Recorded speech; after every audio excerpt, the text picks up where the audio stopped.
Okay, let's try problem 5.55. Josh starts his sled at the top of a 3-meter hill that has a constant slope of 25 degrees.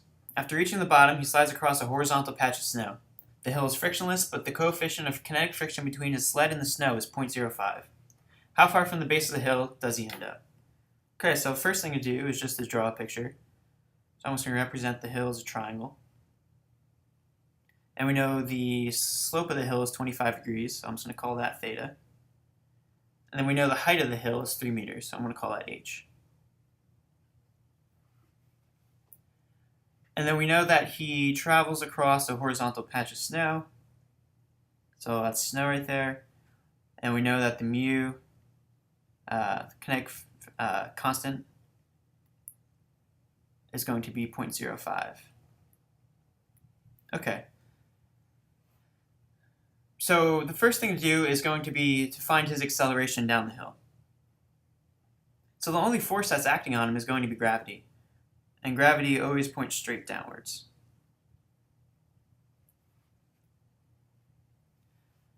So to find the component of gravity that points along the x-axis, we can just do some simple trigonometry, and we're going to orient our axes like this, just to make our lives a little easier.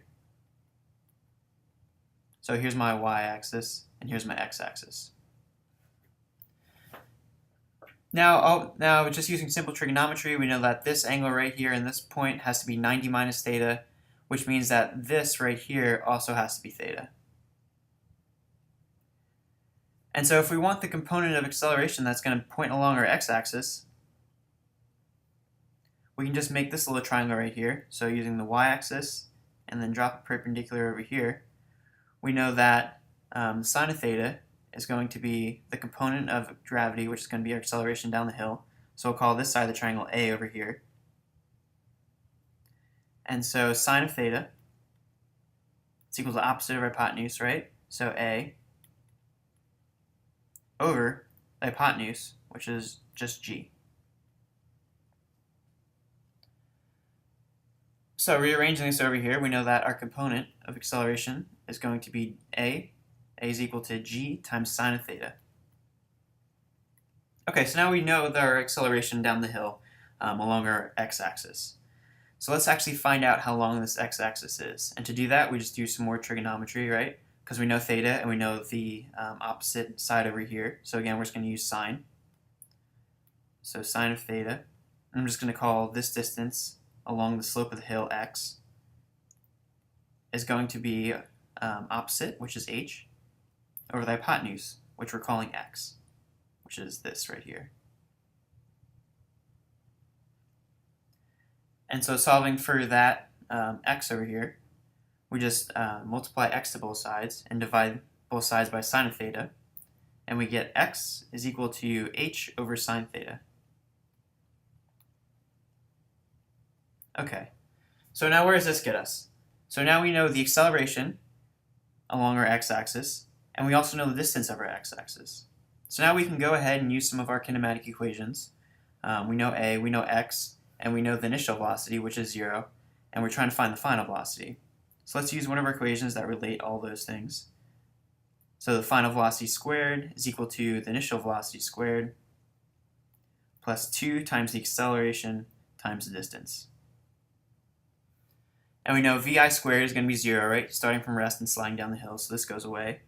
And so we're just left with vf squared is equal to 2ax. And we know a and x, so all we have to do is plug in here. So this just becomes vf squared is equal to 2g sine theta times h over sine theta. Now something very convenient happens. Our sines divide out, and we're just left with 2gh. And so finally, I'm just going to go up here so I can have room for the second part. Vf is going to be equal to, take a square root of both sides, right? Square root of 2gh. Okay, so it's important not to lose sight of what this 2gh means. So that's going to be our final velocity once we reach the bottom of the hill. So we just solve for that VF. But that final velocity when we reach the bottom of the hill is going to be equal to our initial velocity for the second part. So for the second part, we know our initial velocity. We know our final velocity, right? Because it's going to rest how far he can go before he stops. And so our final velocity is going to be 0. And so we're going to use the same exact equation that we used for the second part, just changing some things around. So we know VF squared is going to be 0. So we got 0 is equal to VI squared, which we just calculated over here.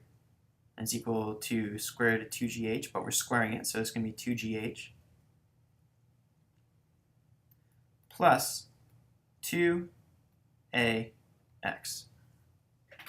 Okay, so we don't know, we're not given the acceleration, and we're trying to find distance, so we have two unknowns here.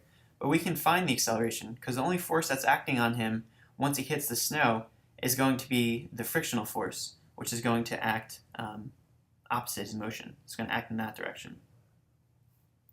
And so we know that the frictional force, call it F sub k, is going to be equal to mu k, which we're given, times the normal force. And this is just going to be equal to mu k times mass, times whatever his mass is, times gravity. And this is going to be equal to, right, force is just mass times acceleration, so this is going to be equal to mass times acceleration. And if you notice, the masses are going to cancel out here, so those go away. And so we're left with the acceleration being equal to mu k times g. Okay, so now we have the acceleration. Let's write it out over here. So A is equal to mu k times g. So let's go ahead and rearrange this equation over here and solve it for x. So negative 2ax, just subtracting 2ax from that side, right, is equal to 2gh. And so if we solve for x is equal to, just divide through by negative 2a on both sides. So we're left with 2gh over negative 2a.